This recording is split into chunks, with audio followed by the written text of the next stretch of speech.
دم باش تماشاوان هجا خلک کنوج پروگرامی هفوینا ارکی روسیا جسی ایلونا بوری و دست به اپراسیون برفره لسوریه کریه هر وها او اپراسیون جالی جواکا ناو دولتی و دین رد کرن و نرازبونا خوشی دباری وی که ده نشان دادن گل روسیا نها لسوریه چی دکه و دخوازاوی جی لسوریه چیه اف پرسو کلک پرسیدن جی امش میوانی خواه برز اسماعیل حصاف سکرتری پارتیا پیشنگا کردستانی بکن برز تو بخیراتی زور سپاس برز وكوانم تبين روسيا إيريشي خوا برفره دكاج درياء قزويني إيريشي وكو تيغوتن إيريشي داعش لسوريا دكا هند بيجيجي إيريشي أوبوزيسيون سوريا دكا نها توان أوبراسيون يانجي روشا درباسبونا روسيا جبو سوريا تشاودي يانجي تشاود بين بله بيجوان بري ام بين ناف يعني برسا راست يعني راست خو بحثا هاتنا روسيا بكم از خوازم آماجه بکم دو يعني آماجه بدو تشتا بکم یک دی دیروکه دو لسر درجایات 500 سالی بهتر هیچ سردما قیصر روسی ده بطرس امازون يعني بيوتر یکم حتى ایرو روز يعني روس هر وقت کی جوار مهم بو بگن آوا يعني گرم آوا يعني آوا گرم جبر ولاتي وان لالي باكورت تم شش حفت مها جيان لتونه سرمي قشاي د ترازويا ناف دولتي ده استراتيجيه روسي دبلوماسيه روسي هاتي افكرن د صدي يعني حيجده ونوزده وبستان دجي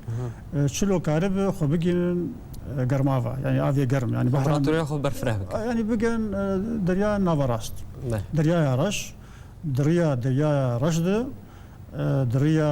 دردنيل وبوسفور يعني اسطنبول او توازن وان يعني نرينا روس استراتيجيه روسي سلفتي افكرن اف ديروكي تشتكي ديروكي ازوق مستي يعني ميجو تاريخي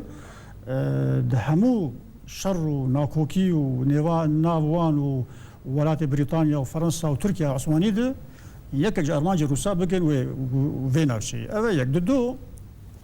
خالد دوا دما شر صار ده نافرا واشنطن وموسكو ده بشتي حاج يعني جنگايا دوا حتى صار نوتيختي هلوش عندنا سوفيت شيبو سوريا خلك هري جرنبو سوريا ليبيا العراق يمن باشور افن جه هري استراتيجي بون جه جبرا يعني عانيا سوفيتي بون جبهه سوفيتي بون يعني او دكتن اليه جبهه سوفيتي برا سوفيتي ده جبولو ايرو روج افغورنيغو تشيبونه بيغومان سوريا ايروجي روسيا تشكي جرينجا يعني هلوش عندنا نبونا بازي سوفيتي يعني ايغو شكست نمان ايرو روسيا سوري برناداي بشتي نوتي ده حتى انا هنا دريا نافراست الطرطوسي بازي وان الاشكري درياي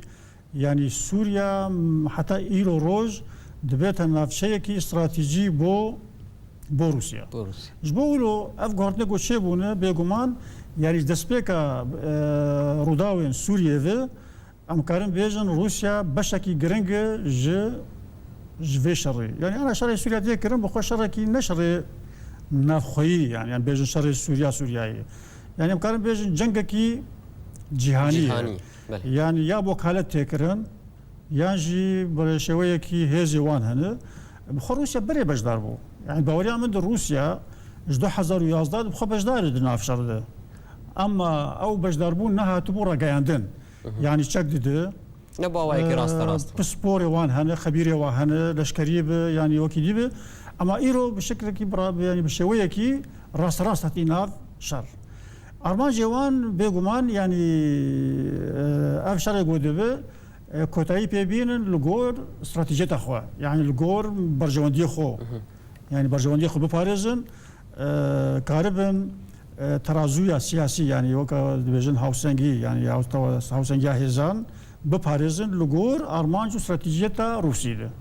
باشه دانا بحثاوی کی کرد تگو روسیا بجدار بو لی نباوی کی راست باشه روسیا گیای چه آستی حتی کو راست در باسی شر سوریه بو جاي تش أصلي زاني حاجة روسيا درواس دلارينا من أمريكا يعني زرارك مظن السياسة ويهات كرن جبر يعني سياستها سدروا هذا فكرن تركيا السعودية أولات يقو إيرو يعني لسر أمريكا تين حساب ولات روجافا يعني مصداقيتها خواج دزدان الجماعة بوزيسيوني أما 5 سال 4 سال خلتين شر وخلتين ويران كرن وسوريا ويران بوي وكشتن ومرد السوري درفه هروج بجنا موابكن تشتك نكرن مصداقيتها أمريكا شكست أفيا كاد دوا استراتيجيتها وي يعني سري نقرت أمريكا استراتيجيتها خودش كساني العراق بشتي شونا صدام حتى إيرو روج بروبليم العراق شرسر نكرن يعني حتى إيرو روج نكرن السعودية إيرو يعني بروبليم بيدا من تركيا دوستي واني سركي دناتو ده تركيا إيرو توشي بر بروبليمتي شري نافخوي بهنتي شري نافخوي بيدا به قيرانا أبوري بيدا به ناكوكي بيدا به ناف تركيا خود جبولو برسا سوري يعني اوان نكاري بون شار سر بكن وقو سوري خوازن اپوزيسيون سوري انه دي ريجيم هر دي يعني بشار اسد نبشك بجدان وستندنا بيشتي جو امريكا 12 سال دي نكاري بو تشتكي بك ايرو د براكي يعني برايك شيبويه عانيك شيبويه حتى الروجافان نارين هاتن هرتن يعني وروجي وزير الدرفي نمسا قود في بشار اسد رجيماوي بشك به ج دانوستندنا جفتو جو يعني المانيا ناريناوي المانيا جي بيرنجي تماشاي دك روسيا باوريا من دهاتنا روسيا نبي امريكا هذه يعني از بيجم او ديتني واني داويك تشيبون شمكي يعني امريكا نكار بتخستخ والله مش روسيا قوتي هرن المعارضه خان يعني تشتاقو تشي دبي برازابون اوي تشي دبي يعني شما وقت جو امريكا دخست بين سوري شما مثلا روسيا قريبو لنتوا يقرطو قريبو فيتو بكاربينه شما امريكا ديناك شما ولاتي روجافا ديناك دستي امريكا دباوري عمد برازابون اوان اديشتكرن بارمانجكي بجن يعني برسني شارع سركدني بشوي او بخوازن يعني باوري عمد دست امريكا اشتي بشت يعني برديده امريكا راضيه سريه مساله انا دراك بحث بكم بشوا يعني تيغوتن كو كتيبين اوبسيونين تشكدار نيزيكي دفرن وكلازقيه براوا سوريا مكارو بيجن دفري علويان يعني بسر رجيم اسد فبيترنا او كتيبه نيزيكي وربون لو ما روسيا راس درباسي شري سوريا بون راستيا فيك تشي او يعني انا جيتنا من برسا سوري قشتي استكي لازم شرع سببه يعني جبرت شرع سببه يعني سوري نما يعني ابوريا سوري هلوشا باجار سوري هلوشان ايرو يعني او تيرورا پیدا بوي ما ترجيجيم ترسي پیدا دك دجي ولاتي دين برجوانديه ولاتي مظن كتيه مترسيده يعني برجوانديه واوروبا امريكا روسيا طبعا يعني برجوانديه وكذا مترسيده الفرا اسايش يعني امن اسرائيلي هي اسرائيل يعني ايرو اسرائيل دينار شلو كارب يعني الترناتيفا كي پیدا بك جي اسد بقرج بونا سينوري خو بباريس حتى ايرو روج اسد باشترين بديل الترناتيفا اسرائيل اف تشتنا تفدها كان تماشا بكن ايرو روج يعني دفي ولات المظن امريكا اوروبا روسيا قهشتنا ديتنا كي انه برسا سوري لازم يشترى سبكن بتايبات بيشتيكو افقا كوجبري تشون اوروبا قيرانك مظن پیدا كرن اف شرا سكرنا يعني اگر ام بنارن ام بينن يعني ريجيم اوبوزيسيون دجي هذن يعني يكي قبولناك روسيا بيغمان بيشتا ريجيم دغري جبونا جوانا بيجين سر ماساكي سر ميزاكي دباوريا من امريكا جي سر رازي جو روسيا الهمويان بده نتنا مثلا جان سر لازقي اوان يعني اوان الحمويان ددن اوبوزيسيون جديدن حتى قشان نشار بكن مجبور بكن جوبينن لسر ميزاكي بفر رونن وقفتو جو بكن طبعا اسل يعني اليك بجي ولو آلية كي مؤقت بآلية كي يعني كاتبة يعني أبوزيسيون السوري راضي به جو أسد جي بين سر ميزة جبرجو إيرو يعني إيران العراق روسيا قالك ولات ببشارنا وشكد ديني وبشتاوي دقرن المؤسسات يعني الهيئات الدولية سر مستوى يعني سر أستي ندولتي ده جبولو يعني أمريكا جاي ولدي تنت باوري عمد ولات هناك ولات روجافا كو برصا السوري شرسرنا به إلا هاجر روسيا أنا طرفك بجي آلية بجي أو آلية روسيا معنا خو يعني بشاري جي يعني طرفك بجوي سيستمي تنا بحثاوي كي كرتجو أمريكا رازي و في فان أوبراسيون كو روسيا لسوريا ديك إسرائيل جهة بالكتاب إسرائيل في كي زاني من بريس 4 سال يا 6 سال نيفا بلكي من كردستان تي في قوت مقوت دباوريا من هم أمريكا هم روسيا يعني برياري خوش إسرائيل دبن تل أبيب يعني جي برياري يعني بريار يعني جي برياري تل أبيب درت كذا يعني أو يعني سياستها جديدة دقين هاف إيرو إسرائيل يعني أفقس رجلات النافراس ده أفقا شرط شيء دبن لمصر شيء بون لبنان أنا كتي بروبليما ده ليبيا يعني سوري يعني ولا تهمو يعني بين إسرائيل تشتكي لترنا تشتكي يعني مسألة وان فلسطين بري كفنا يعني سنوري وان باراستي إيرو أوان يعني أو باراستنا سنور بيجومان يعني يجبونا دواروج ده يعني بيش روج ده وقت جو أف رجيم هرد في رجيمك بي جو بيتر كارب يعني باراستنا وان بك يعني حرسكي باشتر بيج أسد يعني ده بوريا من ده أفشة قلت كرن يعني إسرائيل يعني خديه بريارة جرينج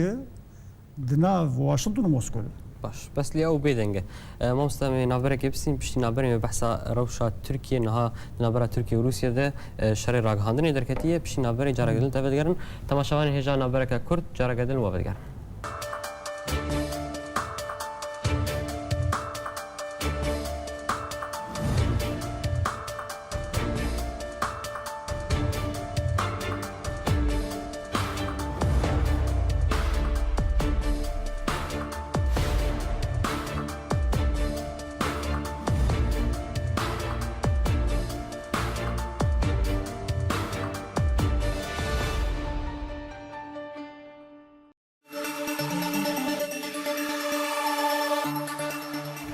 دوباره سلاف تماشاوان هجا و دگرن علی میوانی خبری اسماعیل دکتور اسماعیل حصاف سکرتری پارتیا پیشنگا کردستانی بریز بریانا بریجی ما بحثاوی کرد سر مسئله ترکی امی پرسه که يمكن جارا قدنا میوگرن ویم جاری نها روسیا جیر گرینگ اسد بمینه یان جی برجواندین وینه براستي كساتيا اسد شخصي اسد يعني جي برجواندين لا روس زاني يعني او يعني معناه ما وقت الوربون ما قال لك يا اموار ما مسؤول بالبرساري وار يعني داريستاندي او تماشي ناوشد كن بقشتي برجواندي خد باريس يعني جوار اسد نقرنج نا اسد نقرنج حزب بعث نقرنج جوار قرنج يعني افنا وشد استوان بمينه يعني هجر سبي لسر ميزي الهافورن يعني سوريا ولو هجرناها موجي تك من دست روساد ذي روس باش خوجي بقرن يعني باش خو شريك بن شريك في برشبونا هان بن يعني دا باشكرنا برجون ديابن يعني جرنا مهم اسد يعني يكي دي باورناكم جوار قرن يعني استراتيجيتها كي قشتي هي او استراتيجيتها قشتي او منطقه خوازن ناوشت خوازن هرمت خوازن يعني جوار وقت السبال هفدو بين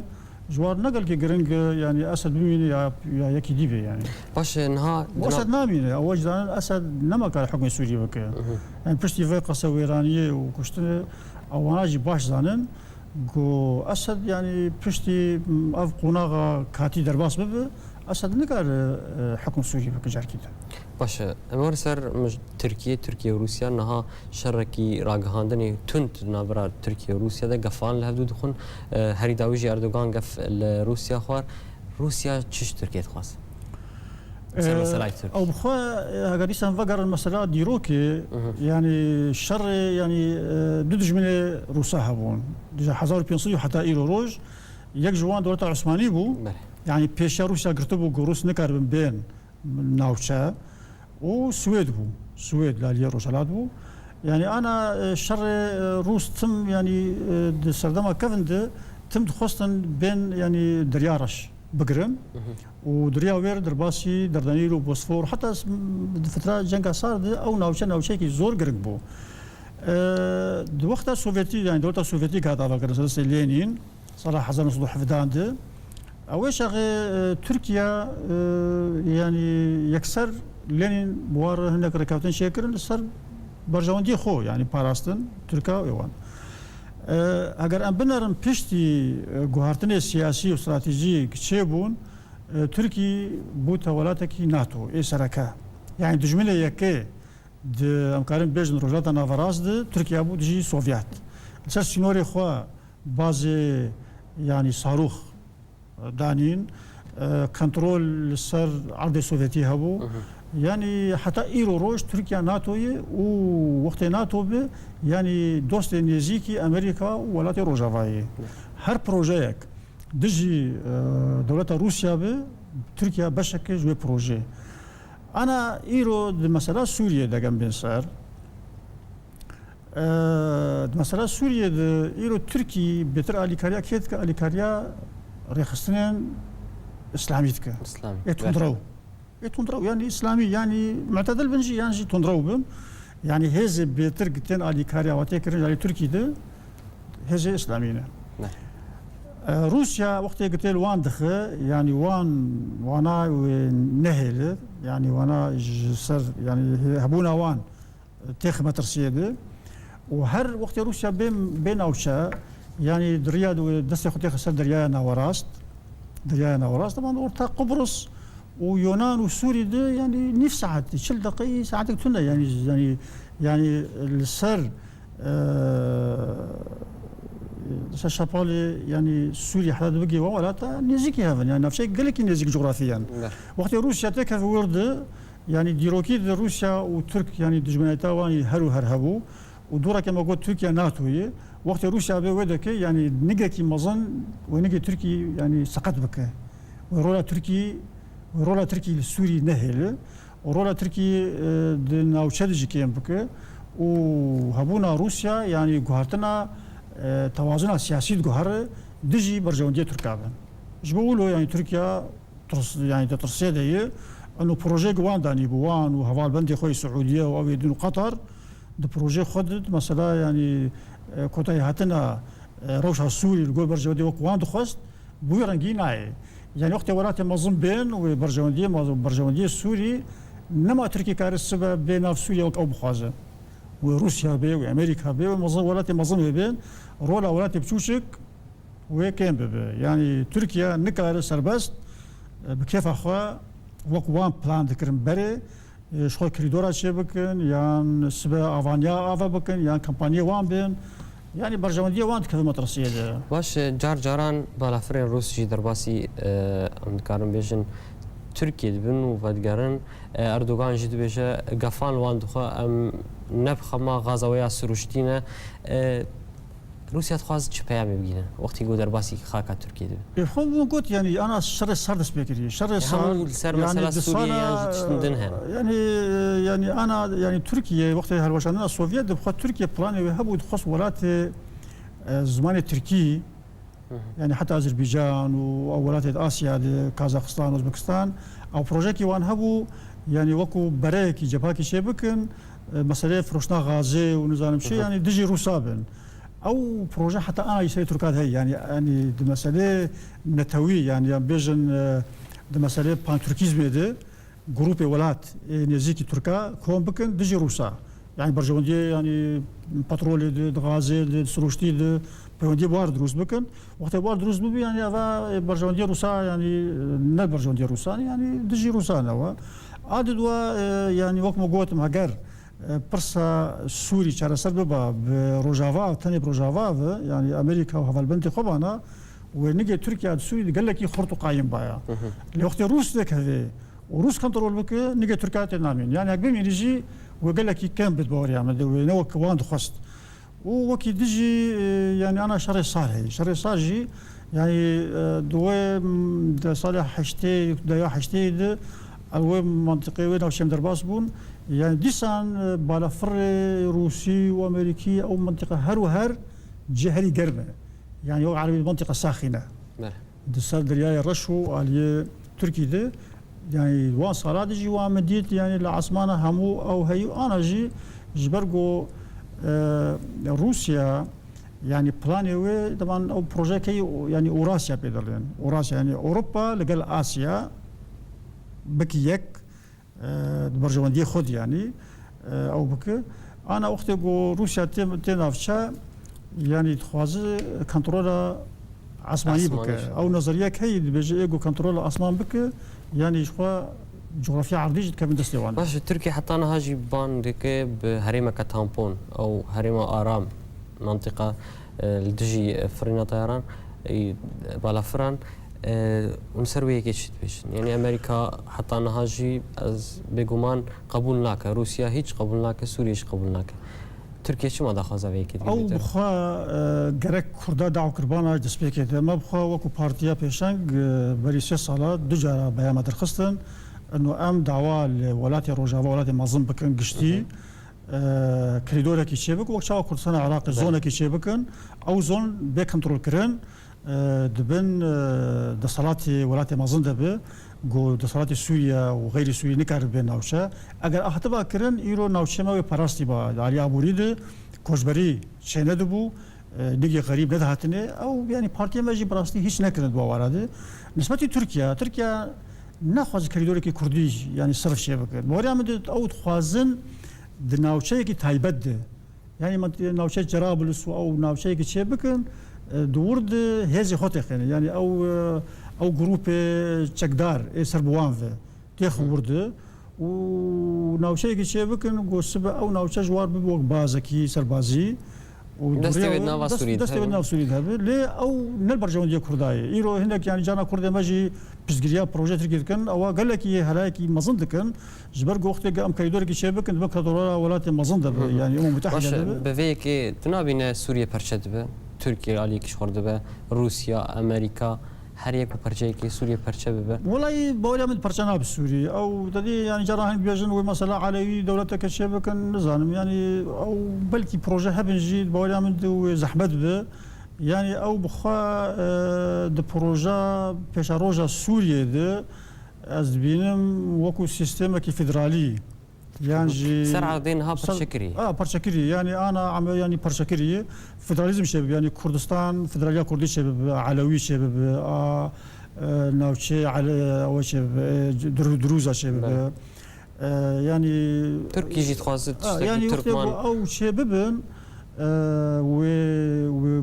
وبيغمان يعني ودي ساكن برجوانيه ولكن ما زنش تذهب يعني انا السبه وقت سوريا شرق خلص الشرط تواو ببه ايرو كامبانيه تشك سلاح دفروشه روسيا تشك دفروشه امريكا دفروشه اوروبا دفروشه السبه وقت الشر يعني الهفدو بين سلميزي وكامبانيه بناء بين يعني افكرني بين ديسا برجوانيه كشاوي دهبن وترك جيبن وروس جيبن واوروبا جيبن وامريكا جيبن يعني سبع قدسرات يعني شو وبرصا سوري شارع سر بكرن بيجومان برجوانية تفاوتي هبن ويعني توزيع الغنائم يعني ويلسافدو باش بكن هل يكاك يعني بشويه كي بجن برجوانية خو اما وقت روس بين تركيا نكار وتركيا تخص دسوانا كافي بور يعني وقت هبونا روسي المنطقة كرديد هبه ناوشي علويات هبه او ناوچه گونیزی سوی ترکان ترک نکارن باش ما مثلا ها دکارن بجن کرد لگل وان اپراسیونان لسر دو توران هاتن دابش کرن هن به اپراسیونان هجینه اپراسیون گوت پیادی نوا هیئت التنسيق دی انا کسی جنا ائتلافی دی رد کوی کی حریداویجی انا کسی داخلینه در خص گو هگر لدجی اپسیون میرو به ام نپیرانه هگر لدجی داعش به ام هر اپراسیون كرد نهاج كان باش والله كرد يعني بروبليم ما كرد امنا يكن يعني وقت كرد لازم بيك يعني وقت انا وتشي قلت كرن بيكمان ما ولاتي مازندكن يعني انا بريارة ولاتي مازنه سبل هفاتن ولاتي مازنه بكن يعني ام راسته ام وآلية كنجي كردالية كندي أو آلي وقت سبنا يقبن أمي براستي أمي زلالك مازن بدن جبوغا أم كاربن يعني خبب باريزن ناوشي خبب باريزن دخوازي خو يعني دخوازي قال نتوي كردي بكار بينن أم قال فدرال يعني ناوشي كي فدرال عربكن قرك يعني يك بروجي ما هذا أم ببن يك يعني كونغري كي قشتي شبابه عن يكي فردر شبابه يعني بشكل أنا كسي ونتفدم جيب هيك الالي خو دبوجا مد ونكرم تنها خو تشتكي بكن هاجر بكن جي يعني أبنا كوكياغو هي دناف مثلا يعني أنا أبوزيسيون لأنقرة يعني أو بشكل بروجي سعودية وتركي وشكلي قالك سباس تنسيق جي يعني سلبا نظامي ذي أم قالك يعني برجواندية نتوي بلي هرتشتي بباريزن بلي جو أم برجواندية ائتلاف بباريزن يا تنسيق بباريزن قالك برجواندية نتوي قومية بباريزن وأم وي بروجي هاني بيك بينن وسال أساسا كي أم كارب هرم أخوا قالك سباس بريز دكتور اسماعيل حساف سكرتيري بارتيا بيشنغا كردستاني كويرو تمرة بشتر قالك سباس سباس بلي تماشوان هجا سباس بوجي هرشادو بختار